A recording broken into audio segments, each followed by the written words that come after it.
Au IIIe siècle avant Jésus-Christ, un immense pays déchiré par les guerres allait connaître à nouveau la paix et la prospérité.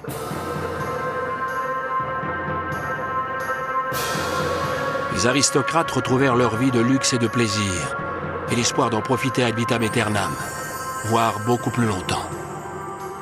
Ce que nous avons trouvé dans ces cercueils a stupéfié tout le monde. C'est la dépouille la mieux conservée qu'on ait jamais découverte.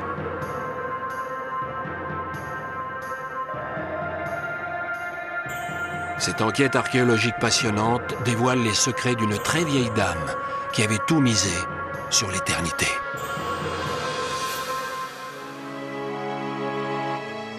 La Chine, l'une des plus anciennes civilisations du monde. Et aujourd'hui un géant moderne qui s'ouvre avec frénésie à l'économie de marché.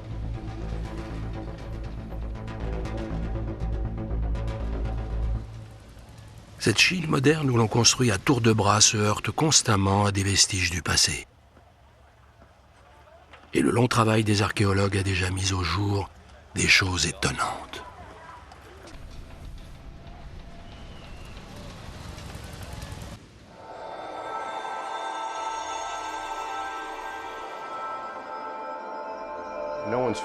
Personne n'a jamais fait une trouvaille qui ressemble de près ou de loin à celle-ci. C'est du jamais vu, une découverte unique au monde. Ces raretés devant lesquelles s'extasient les archéologues sont des momies.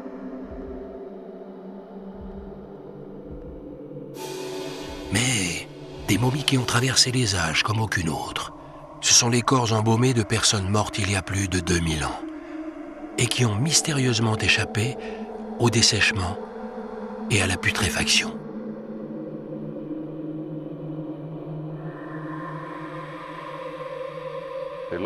Ils ont l'air vivants. Ils ont la même souplesse que des corps vivants. Leurs intestins et autres organes internes sont comparables à ceux des cadavres que l'on conserve de nos jours dans une chambre froide. Le mieux conservé de ces corps momifiés est celui d'une femme, devenue une célébrité dans les milieux spécialisés.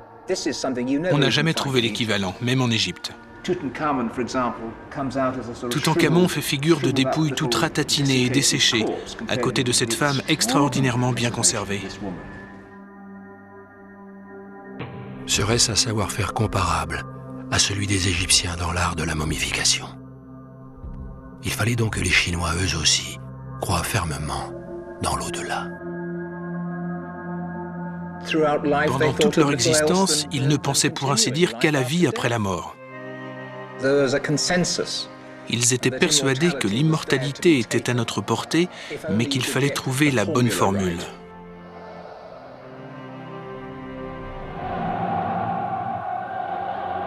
« 1972. Depuis 6 ans, Mao Zedong orchestre la grande révolution culturelle prolétarienne.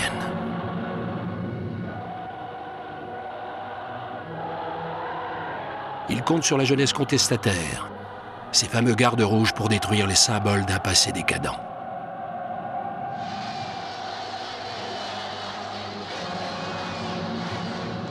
C'est à cette époque que l'on fait une découverte archéologique stupéfiante près de la ville de Changsha, dans le Hunan. Sur un chantier de construction à Mawangdui, dans la banlieue de Changsha, des ouvriers sont tombés sur une sépulture très ancienne renfermant plusieurs cercueils. L'un d'eux contient la dépouille d'une femme qui pourrait être morte depuis plus de 2000 ans.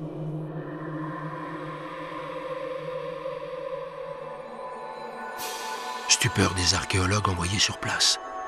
Cette momie est complètement différente de toutes celles qui ont été mises au jour jusqu'à présent.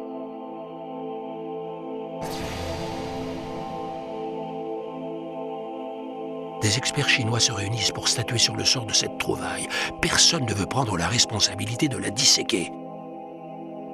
À cette époque en Chine, on n'a pas le droit à l'erreur. La Chine populaire doit réussir en tout. C'est ce que Zhou Enlai, l'un des hommes forts du régime, laisse entendre dans ses discours.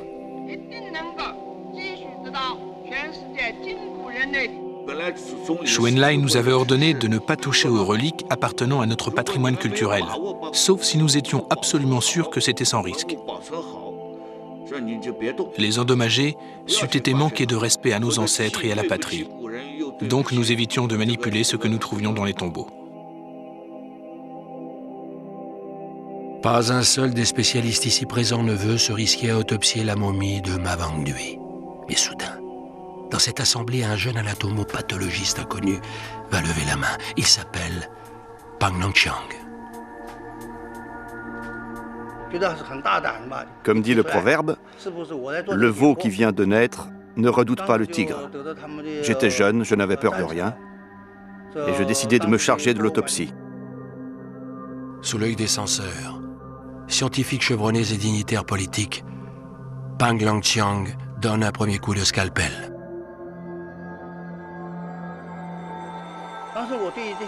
Il fallait que j'oublie la présence de tous ces gens importants pour ne plus penser qu'à une chose.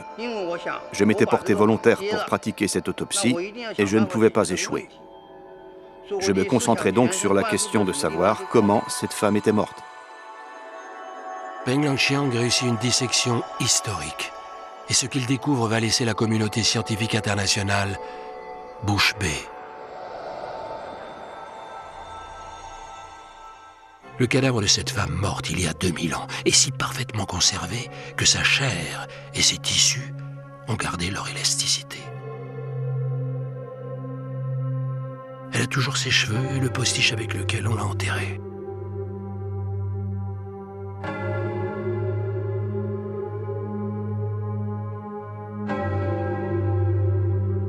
Plus étonnant encore, dans la boîte crânienne, le cerveau a diminué de volume, mais il est intact.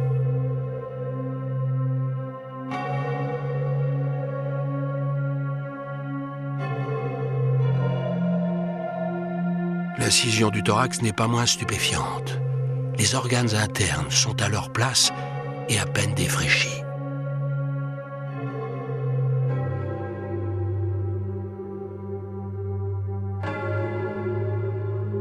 C'est incroyable. Dans la plupart des organes, les veines sont encore pleines de sang, bien rouge.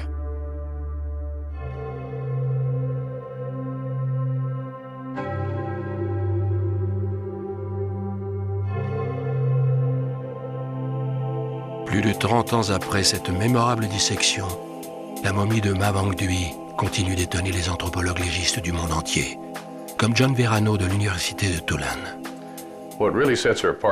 Ce qui la différencie avant tout des autres corps momifiés, c'est la flexibilité de ses membres. La première fois que j'ai vu avec quelle souplesse ses articulations bougeaient, j'ai été sidéré. Normalement, on ne peut pas faire ça avec une momie. Les voyant faire à l'écran, j'avais envie de leur dire « Arrêtez, vous allez casser ce bras ». Je n'avais jamais vu ça et je ne pensais pas que c'était possible avec une dépouille aussi ancienne. Avant même qu'on ne l'autopsie, les archéologues se doutaient que la dame de Ma Wang-dui n'était pas une momie comme les autres. On était pratiquement sûr de son nom, Xingjue. On savait qu'elle était morte 160 ans avant la naissance du Christ. Et elle était déjà célèbre de son vivant. L'archéologue Charles Hayem est intarissable à son sujet. C'était une aristocrate. Elle appartenait à une famille de notables et avait vécu dans un luxe et une aisance considérables.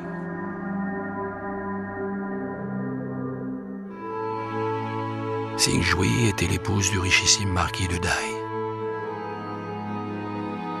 Le palais où elle réside aujourd'hui, le musée de Hunan, expose un mannequin grandeur nature de cette noble dame.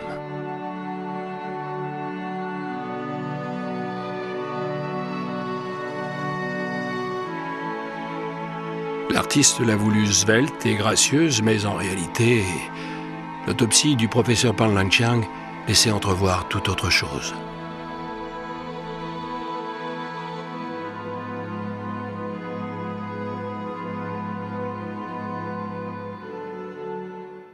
Le corps de la marquise a un peu rétréci. Mais ses rides révèlent qu'elle devait être assez forte de son vivant. Plusieurs personnes ont estimé son poids à 75 kilos. Elle était donc bien en chair. C'était vraisemblablement la conséquence d'une extrême gourmandise, à en juger par les quelques 1000 objets avec lesquels la marquise de Dai avait été ensevelie.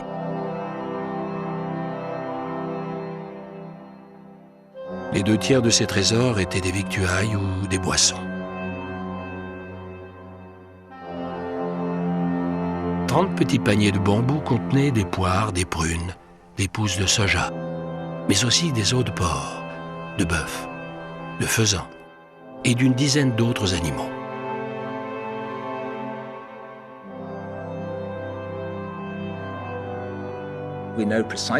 Nous savons précisément ce qu'elle aimait. Ses recettes préférées étaient dans son tombeau. On a trouvé par exemple le squelette entier d'un cygne, des œufs de moineau, des rondelles de lotus. Autant de choses qui auraient pu figurer sur sa table.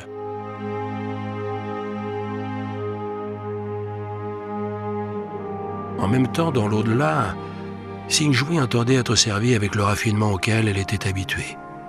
On avait disposé à côté de son cercueil tout un service en lac d'une qualité exceptionnelle. C'est le service de laque chinoise ancienne le plus complet que l'on ait jamais trouvé.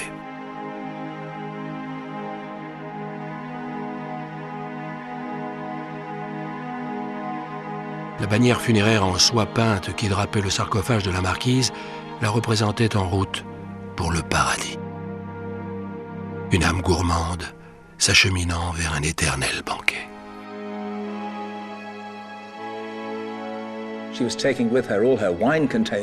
Elle avait emporté avec elle, entre autres, toutes ses bonbonnes de vin, son service à vaisselle, ses mets préférés, ses recettes de cuisine et des figurines représentant ses domestiques. Ses serviteurs devaient lui permettre, une fois arrivé au paradis, de vivre dans l'au-delà sans rien changer à ses habitudes. Tout était préparé, bien en ordre, parfaitement rangé, afin que cette vie soit extrêmement agréable.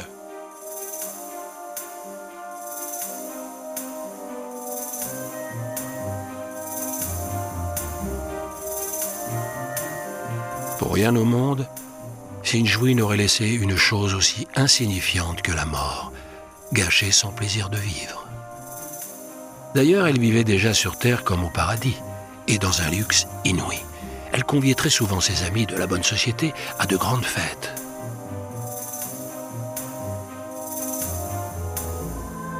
On y célébrait sans fin le retour d'un âge d'or que la Chine ancienne avait longtemps appelé de ses vœux.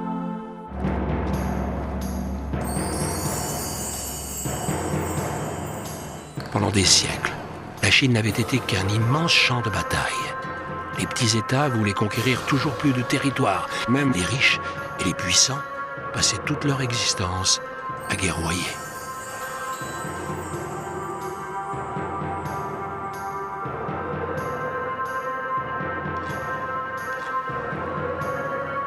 Enfin, en 221 avant Jésus-Christ, le premier empereur de Chine, Qin Shi Huangdi, ramena la paix et parvint à unifier les royaumes combattants. Mais lorsque ce remarquable pacificateur mourut en 210 avant Jésus-Christ, son empire s'effondra avec lui. La Chine retomba dans ses divisions d'autrefois. La guerre fit rage à nouveau pendant 4 ans, jusqu'à ce que le chef d'une rébellion paysanne fonde une nouvelle dynastie, les Han. Un empire contemporain de celui de Rome, mais tout aussi glorieux. Les Han allaient régner sur la Chine pendant 400 ans.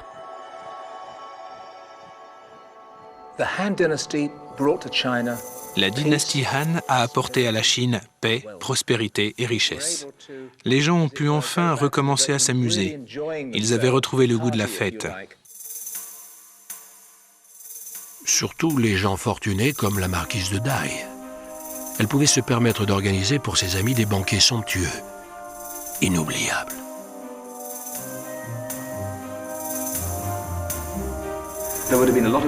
Il devait y avoir beaucoup de musique, des odeurs d'encens, des domestiques aux petits soins pour les invités. On devait passer du bon temps chez elle. Mais à l'époque des Han, la belle vie que l'on menait sur Terre n'était que le prélude à un bonheur posthume bien plus grand.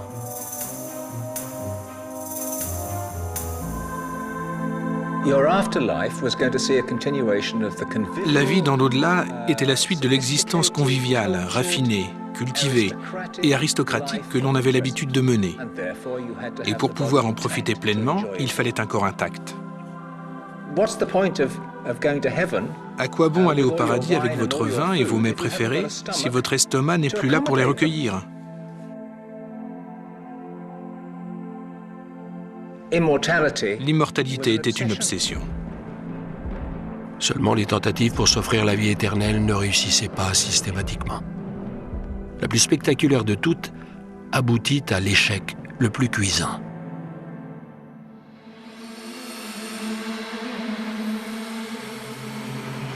En 1968, des soldats qui foraient un tunnel dans les collines proches de la ville de Mancheng se trouvèrent soudain dans une grotte creusée de mains d'hommes. C'était le fastueux tombeau d'un roi richissime, nommé Lu Shang, le frère de l'empereur Wu Lidian, qui avait régné au 1er siècle avant Jésus-Christ. Lu Shang avait dépensé une fortune colossale pour se préparer à une vie dans l'au-delà, digne de son rang. Il avait transformé sa chambre funéraire en une cave à vin fort bien achalandée.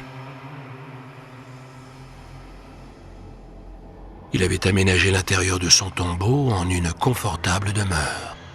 Et surtout, il avait tout mis en œuvre pour échapper au sort du commun des mortels. Voici comment le roi, Lu Shang, avait entrepris son voyage vers l'au-delà, habillé de pied en cap d'un linceul de jade. 2000 pièces cousues de fil d'or.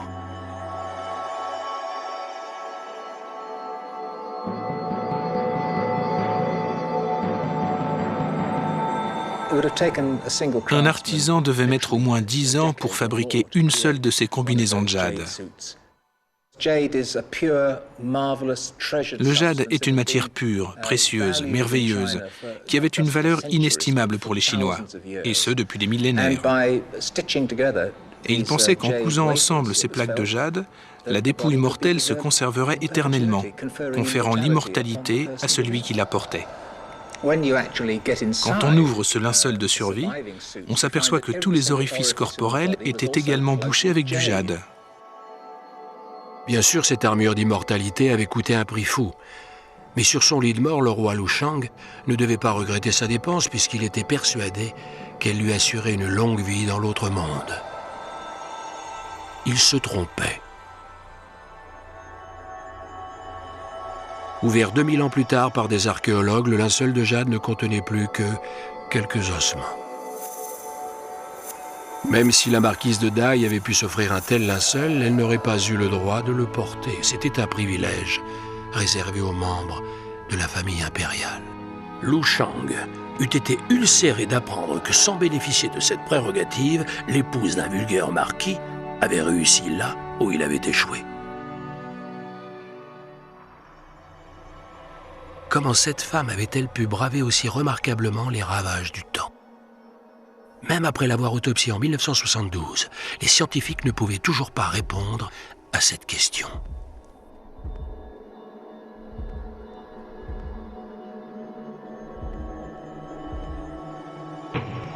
Il a fallu bien d'autres investigations pour découvrir les secrets de la défunte marquise.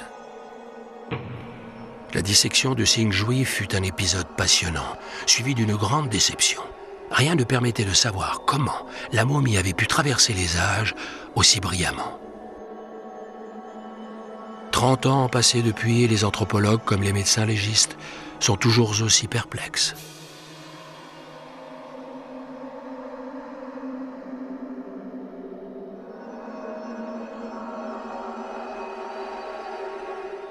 Si elle n'avait été enterrée que depuis un an, j'aurais déjà été étonné de la voir aussi bien conservée.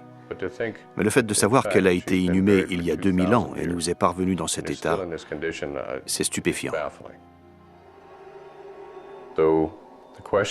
Et on se demande encore comment c'est possible.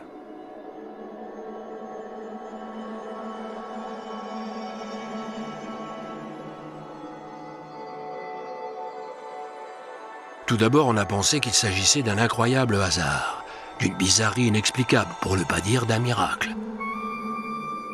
Mais en 1974, à 300 km au nord de Mawangdui, des archéologues chinois en mission près de la ville de Jinzhou font une découverte qui va relancer les interrogations sur les momies de Chine.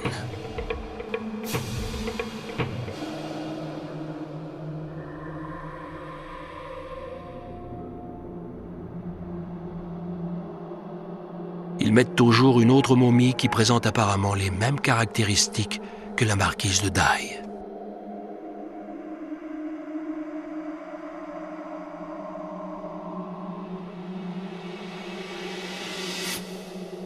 Il s'agit d'un homme, exceptionnellement bien conservé lui aussi.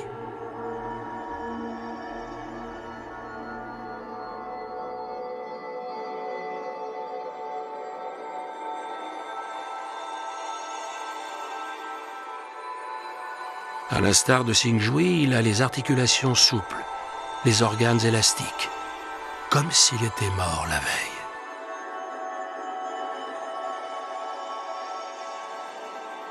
On peut même analyser son sang. Il est du type AB. L'équipe qui a autopsié ce cadavre était dirigée par le professeur Wu Zhongbi.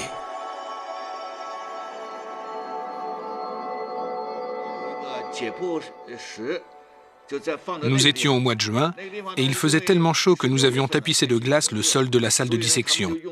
Debout sur la glace, j'ai travaillé sans m'arrêter pendant 8 heures. Nous n'aurions jamais imaginé que nos ancêtres puissent conserver un corps aussi parfaitement. J'en avais presque honte, parce qu'à l'heure actuelle, nous serions incapables de faire ce qu'ils ont fait il y a 2000 ans.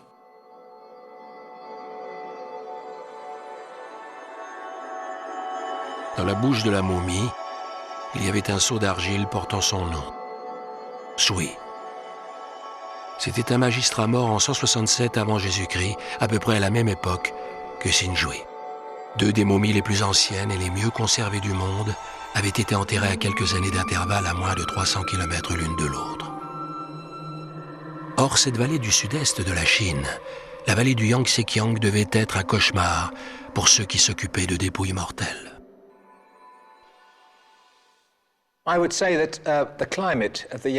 climat de la vallée du Yangtze-Kiang est certainement un des pires qui soit au monde pour conserver des dépouilles humaines. Dans toute cette région, le sol est très humide, bien sûr, et il peut faire très chaud comme il peut faire très froid. Alors, ça devait être d'autant plus difficile pour les embaumeurs de l'époque Han de faire en sorte que les morts se conservent éternellement. Quand on pense momie, on pense en général aux momies sèches, enveloppées de bandelettes, comme celle d'Égypte. C'est un grand classique. Les Égyptiens devaient rapidement extraire les viscères. Dans un climat aussi chaud, les cadavres se décomposent très vite, à moins d'être éviscérés, baignés dans du sel, puis séchés. La méthode chinoise est tout à fait différente. En termes de qualité, leur travail est vraiment impressionnant. Ils avaient à bien des égards une longueur d'avance sur les Égyptiens.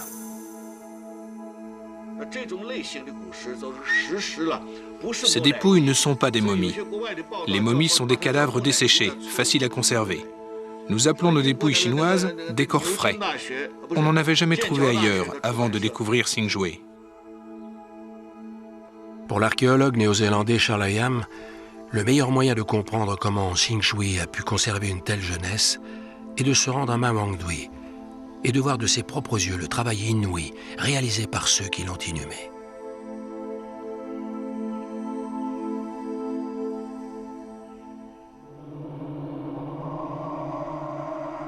Voici la dernière demeure de Xingjui, ou plutôt le point de départ de son voyage vers le paradis. C'est l'une des plus grandes tombes jamais creusées, une énorme pyramide inversée de plus de 12 mètres de profondeur. Il a sans doute fallu des années de travail et un budget colossal pour creuser cette super tombe.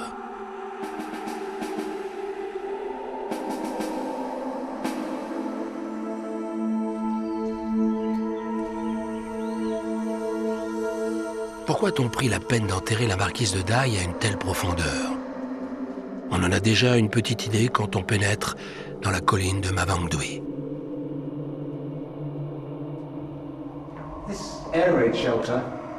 Cet abri anti-aérien se trouve exactement sous le tombeau de Singjué. Et la première chose que l'on remarque quand on entre ici, c'est qu'il y fait un froid glacial. C'est une sorte de réfrigérateur naturel. Vous voyez autour de moi d'énormes stocks de bananes. J'imagine qu'on les a entreposées ici pour qu'elles ne mûrissent pas trop vite. À mon avis, c'est pour ça que les Chinois ont choisi d'aménager le tombeau aussi profondément. Ils savaient qu'à une telle profondeur, le pouvoir réfrigérant de cette atmosphère vraiment glaciale ferait perpétuellement son œuvre. Certes, la réfrigération naturelle a joué son rôle, mais d'autres précautions avaient été prises en amont. Pour preuve, le motif en relief incrusté dans la peau de Singjué. Les embaumeurs avaient emmailloté sa dépouille dans un immense tissu de soie, en faisant une vingtaine de tours, très serrés.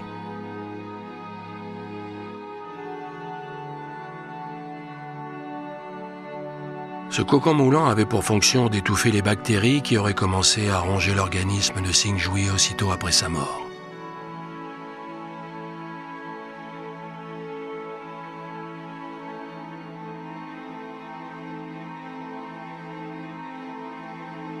Mais ce n'était pas encore suffisant aux yeux de ces embaumeurs zélés.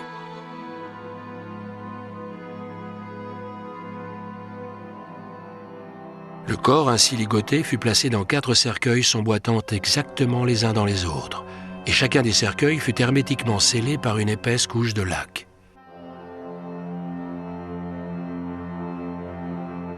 On déposa ces sarcophages gigognes dans une vaste chambre mortuaire de 6 mètres de long sur 6 mètres de large et presque 3 mètres de profondeur.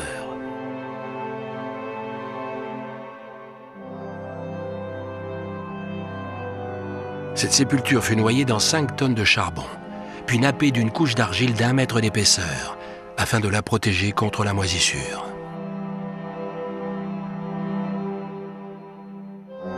Enfin, le tout fut enseveli sous une couche de terre de 15 mètres d'épaisseur.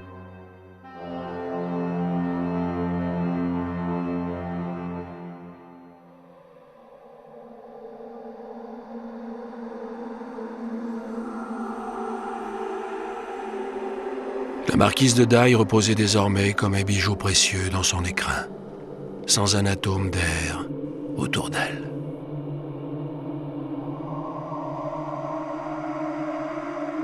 Pourtant, ces innombrables couches protectrices ne suffisent à expliquer l'extraordinaire état de conservation de Singjué.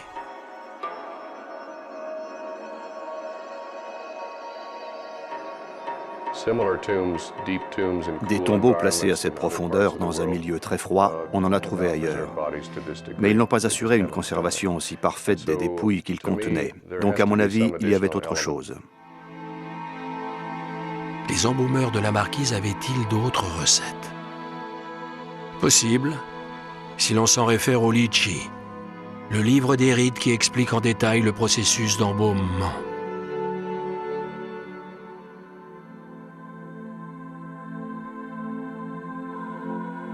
La dépouille, une fois lavée, est conservée au froid, puis enveloppée de plusieurs couches de tissu.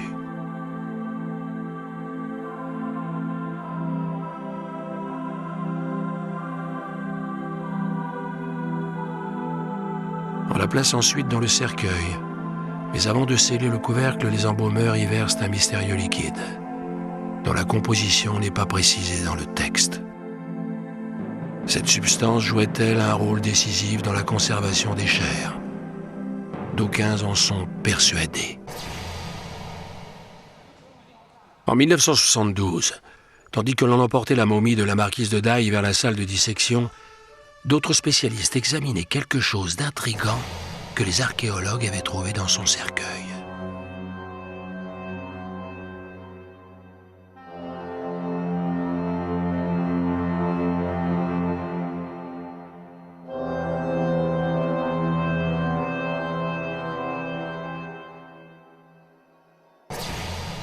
La dépouille de Sing Jui, ainsi d'ailleurs que celle du magistrat Sui, flottait dans un étrange liquide rougeâtre.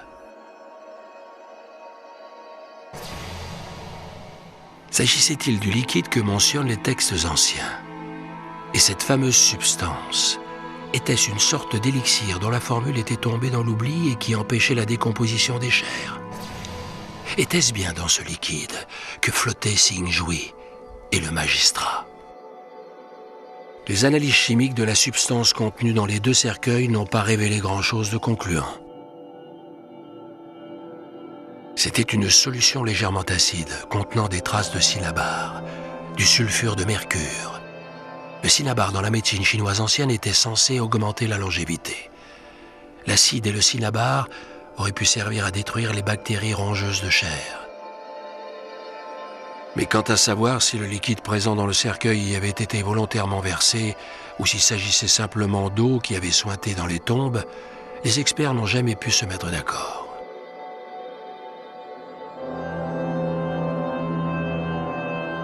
Aujourd'hui, l'un des plus grands spécialistes des momies de la dynastie Han pense avoir trouvé la bonne explication.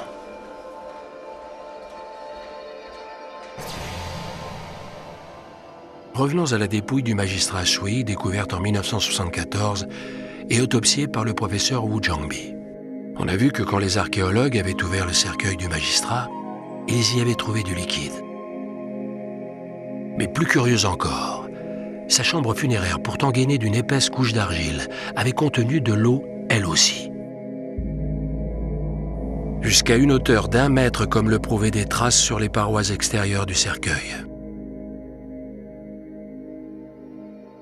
De l'eau aurait donc pu pénétrer dans la chambre funéraire du magistrat, scellée par du charbon et de l'argile, et dans les sarcophages hermétiquement fermés, eux aussi avec de la laque. Oui, estime le professeur Wu Zhongbi, car il n'était pas aussi étanche qu'on pouvait le penser. Quelle que soit la qualité du bois des cercueils et de la laque qui les recouvrait, il est impossible qu'il n'ait pas été un tant soit peu poreux. Wu Zhongbi pense que c'est l'eau présente dans le sol excessivement humide de cette région qui a lentement pénétré dans la chambre funéraire. La différence de pression atmosphérique entre le sol saturé d'eau et la chambre funéraire totalement sèche a forcé les infimes molécules de vapeur d'eau à s'insinuer dans les fissures du bois. Quand il y a eu suffisamment de condensation à l'intérieur de la chambre funéraire, une goutte s'est formée. Une goutte de temps en temps pendant 2000 ans. Ça finit par faire beaucoup d'eau. À titre d'expérience, nous avons fabriqué un petit cercueil que nous avons soigneusement scellé et nous l'avons mis dans l'eau. Au bout de 4 ans et demi, il était plein d'eau. On en a conclu que le fameux liquide venait donc bien de l'extérieur. Logique. Seulement, le cercueil de Sing Jui contenait lui aussi du liquide, alors que sa chambre funéraire était parfaitement sèche. Depuis les années 1970, personne n'a pu résoudre l'énigme de ce fameux liquide. Par contre, une autre trouvaille surprenante est venue relancer le débat. Nous sommes à Lianougang, une petite ville industrielle sur la côte orientale de la Chine, à mi-chemin entre Shanghai et Pékin. Une ville qui, comme tant d'autres, se modernise à une vitesse foudroyante. En juillet 2002, Zhou Jinping, le conservateur du musée de Lianougang, reçoit un coup de téléphone d'un chef de chantier. En creusant une route, ses ouvriers ont trouvé une étrange caisse en bois.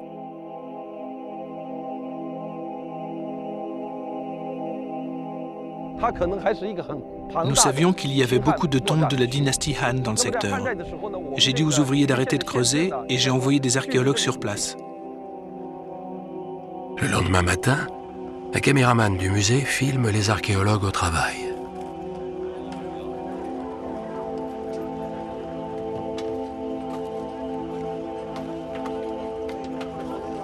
Le soir même, 4 cercueils enfermés dans une chambre mortuaire ont été mis au jour. 3 d'entre eux ne contiennent que des ossements.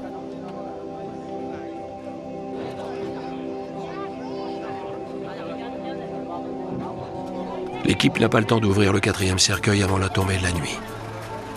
Elle le transporte jusqu'au musée pour le mettre en sûreté.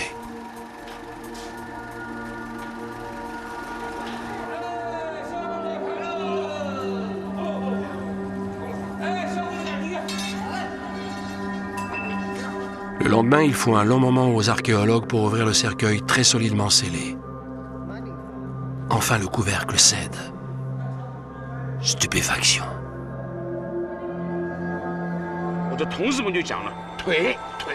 J'allais attraper ce que je voyais à l'intérieur du cercueil quand mes collègues ont crié « Ce sont des jambes !» 2 jambes humaines. Effaré, j'ai retiré ma main. Puis j'ai ouvert le couvercle plus grand et j'ai mieux regardé. C'était bien des jambes. J'ai fait un de ces bonds en arrière. En 24 ans de carrière, je n'avais jamais vu une dépouille qui n'était pas décomposée. On venait de découvrir Feu Lin Weiping, l'épouse d'un haut dignitaire de la dynastie Han. Elle était morte 2000 ans plus tôt. Hélas, au contact de l'air et de la chaleur, il faisait 37 degrés. Elle commençait à se décomposer à vue d'œil. Je me suis précipité dans mon bureau et j'ai appelé un groupe d'experts réunis à Pékin pour leur demander ce que je devais faire. Ils m'ont répondu qu'ils ne savaient pas. J'étais abasourdi. Si les experts de Pékin eux-mêmes ne savaient pas, que pouvais-je faire moi? Quelques coups de fil plus tard, Zhou Jinping a trouvé celui qui peut l'aider à sauver cette nouvelle momie d'une seconde mort. À Shanghai, bien loin des élégants gratte-ciel du centre, s'élève un bâtiment apparemment sans caractère. C'est ici que le professeur Xu Yongchen vient rendre visite à de très, très vieux amis.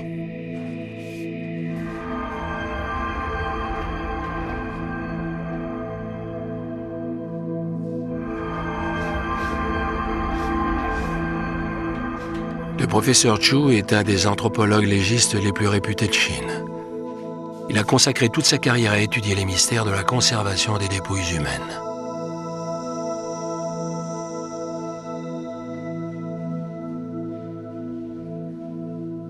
Voici l'un des hôtes de marque du musée. C'est Yan Fuseng, officier de l'armée impériale, maître en arts martiaux. Mort il y a environ 700 ans. Il a pourtant de beaux restes. Et c'est grâce au professeur Xu. Dès que cette dépouille a été exhumée par les archéologues, il y a 3 ans, le professeur lui a injecté un produit expérimental retardant la décomposition des chairs. Cet élixir de jouvence a parfaitement joué son rôle.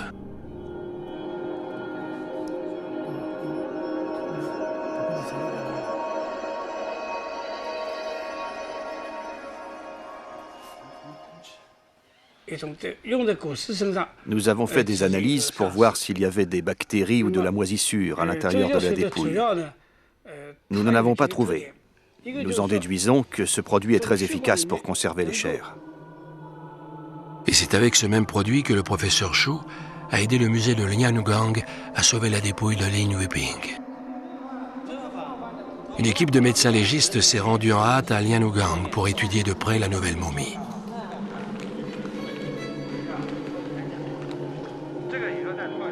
Ils espéraient pouvoir éviter de la disséquer en examinant l'intérieur du corps avec des scanners très sophistiqués. Hélas, cela n'a pas donné grand-chose et il a fallu finalement recourir au scalpel. L'autopsie de Lin Weiping s'est faite sous l'œil de nos caméras. C'était une première. Et encore une fois, on a pu voir l'étonnement de ces scientifiques devant le génie des embaumeurs d'antan.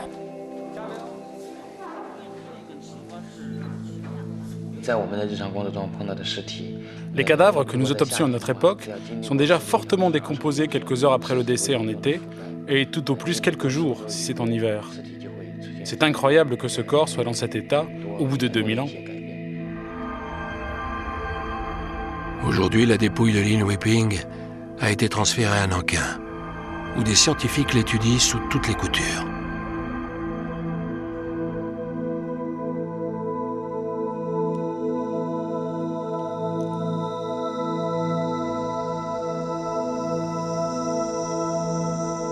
Parallèlement aux examens anatomiques, on s'intéresse au cercueil qui renfermait la momie. comme celui de Xingjue. Il était rempli de liquide.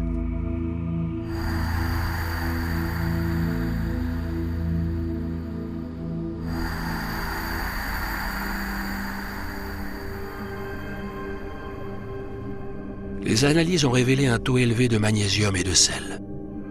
Le sel pourrait être soit une composante du liquide de conservation, soit du sel contenu dans l'eau de mer qui s'infiltre dans le sol, puisque Liaoning est situé sur le littoral. D'autres tests permettront peut-être de le savoir.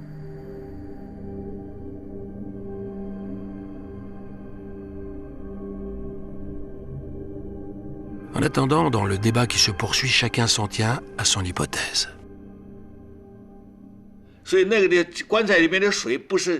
Le liquide contenu dans le cercueil ne peut pas être un produit de conservation comme ceux qui sont utilisés aujourd'hui. Car dans l'ancien temps, il n'existait pas de tels produits chimiques pour conserver les cadavres. Je penche plutôt pour l'hypothèse d'un élixir que quelqu'un de très malin aurait mis au point pour conserver les chairs. Ce n'est pas tellement inconcevable, dans la mesure où, depuis des millénaires, les humains inventent des moyens de conserver de la nourriture. Étendre cette idée à la conservation d'un corps, surtout s'il s'agit de celui d'un être particulièrement cher à sa famille, ou à son peuple, ou d'une personnalité importante, me paraît finalement assez logique. Si un liquide avait coulé à l'intérieur du cercueil, il y aurait introduit des bactéries qui auraient putréfié la dépouille. Donc je pense que lors de l'inhumation, le liquide se trouvait déjà dans le cercueil.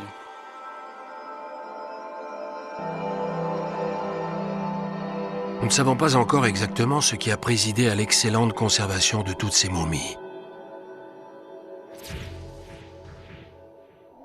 Mais en tout cas, celle de Xingjue, la mieux conservée de toutes, nous aura servi, en quelque sorte, de machine à remonter le temps.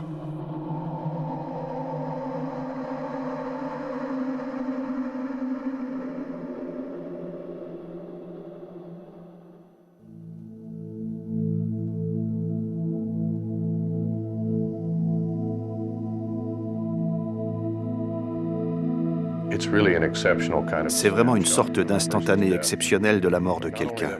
Pas seulement du moment précis de son décès, mais de tous les événements qui ont conduit à ce moment. La dissection du corps de Xingjue équivaut à un extraordinaire voyage dans le passé. Un voyage semé de surprises.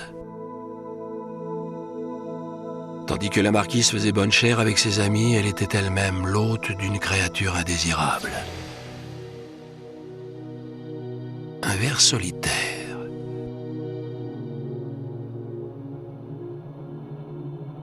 Enfin, pas tout à fait solitaire. Le ténia devait partager son domicile avec toute une colonie de trichocéphales et autres vers parasites.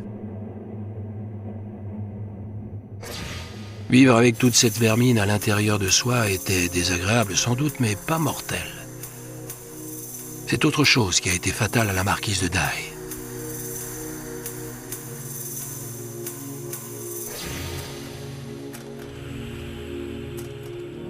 Le docteur Chu Gongcheng, cardiologue, a cherché des indices pouvant expliquer la cause de sa mort.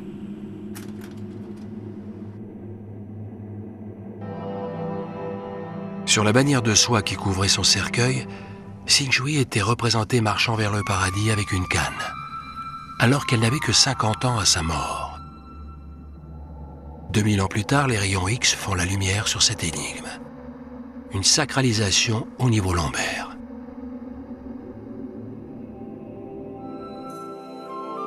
Sa fragilité vertébrale explique aussi son excès de poids.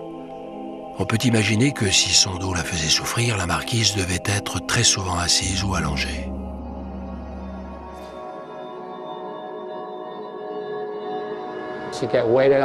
Elle passe son temps à se faire servir. Elle ne fait pratiquement pas d'exercice, donc elle grossit. D'autre part, lors de l'autopsie, on a trouvé dans son estomac une centaine de pépins de melon parfaitement intacts.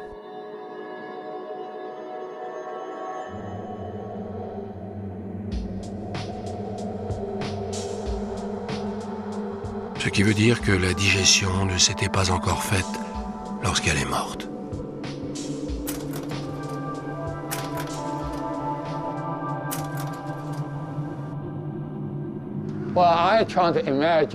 J'ai essayé d'imaginer ce qu'elle avait fait dans l'heure précédant sa mort.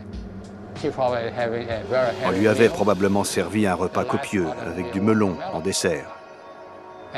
Sans doute raffolait-elle du melon, et comme elle mangeait goulûment, elle a dû l'engloutir tellement vite qu'elle a avalé les pépins avec.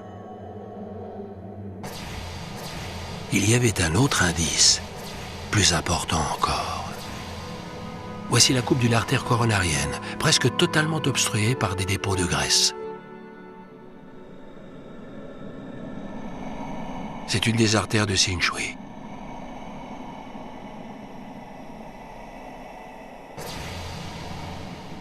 L'artérosclérose dont elle souffrait a beaucoup surpris les cardiologues, persuadés que les maladies de cœur n'existaient pas autrefois. En fait, c'est cet élément qui leur a permis de reconstituer les derniers instants de la marquise. Une heure après s'être gavé de melon, Hsin-Shui a soudain ressenti une vive douleur, mais ce n'était peut-être pas un malaise cardiaque.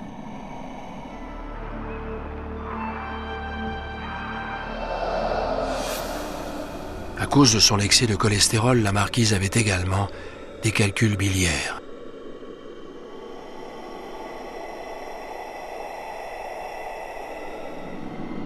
Une de ses concrétions s'est coincée dans son canal biliaire et a dû provoquer une douleur atroce.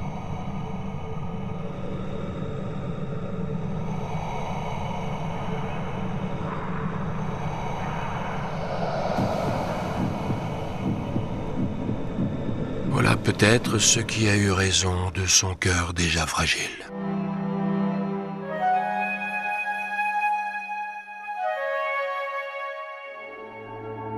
L'éternité ne ressemble guère à ce qu'espérait Hsin-Shui.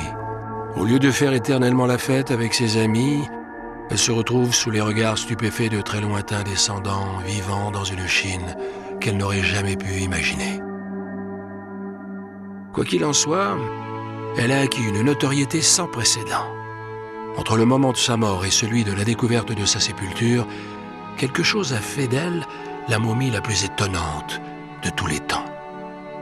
Était-ce les 20 linceuls de soie dont elle était drapée et ses cercueils gigognes qui la mettaient à l'abri de l'air? Était-ce le fait que sa tombe fût si parfaitement étanche qu'elle repoussait les forces du pourrissement?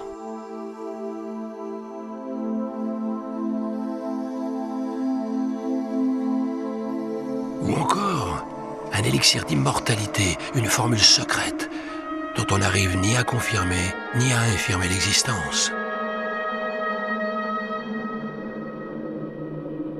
Tandis que la Chine bâtit son avenir, les scientifiques se demandent quand les bulldozers mettront au jour une autre momie aussi parfaite que celle de Hsin-Shui, ouvrant une nouvelle brèche dans ce que nous croyons savoir des temps anciens.